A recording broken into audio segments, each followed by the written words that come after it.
Young U.S. midfielder Kristie Mewis is not going to make the Olympic team. In fact, she's yet to earn a cap for the senior side. What she does have on her resume are World Cups at the U17 and U20 levels, where she was one of the most outstanding players in both tournaments. For now, the goals of the 21-year-old are more long-term. As one of the youngest players and only collegiate players in almost every single camp she's attended, just training with the stars of the U.S. team has been educational, eye-opening, and just plain fun. It's the best experience of my life, I think. I mean, I've been with the youth teams and stuff like that, but this is completely different. It's a completely different level. I've been coming to camps now for I think maybe a year and a couple months or something like that, but I don't go on all the trips. But when I do get a chance to come in, it's the best experience. It's so high level, and I think I'm really learning a lot, and hopefully it will help me make the team in the future. Kristie Mewis is a talented player. She's good on the ball. She's left-footed, and we like that.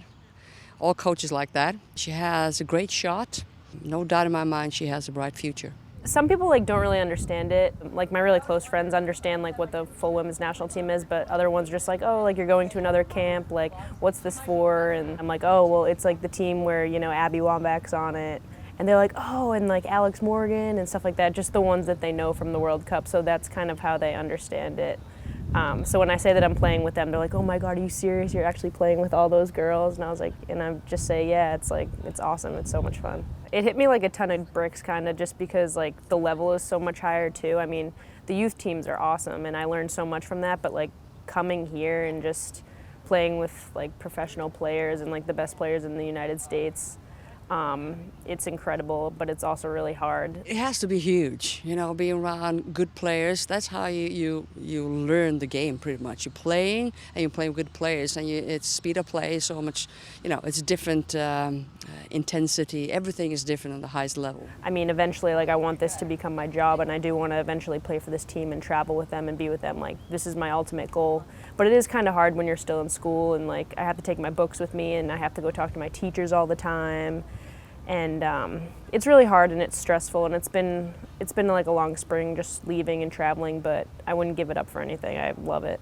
It's definitely a hard mental switch, just because, I mean, my college team is great. We're doing awesome. We train really hard in the spring, but like I said before, this level is the highest level ever, and I've never played at this intense of a level before. It's much more demanding and quicker and faster.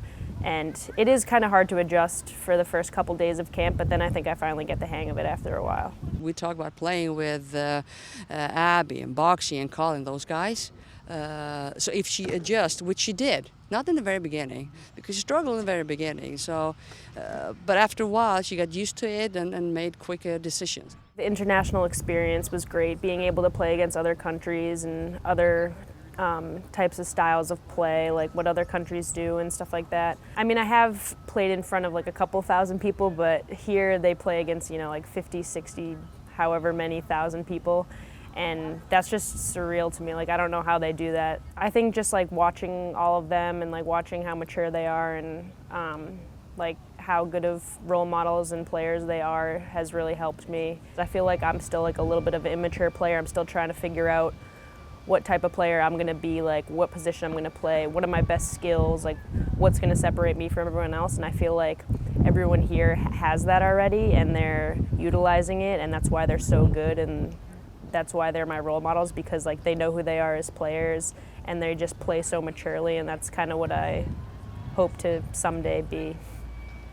That's it for this edition of Studio 90. Thanks for visiting ussoccer.com to follow all the stars and the young rising stars of the U.S. Women's National Team.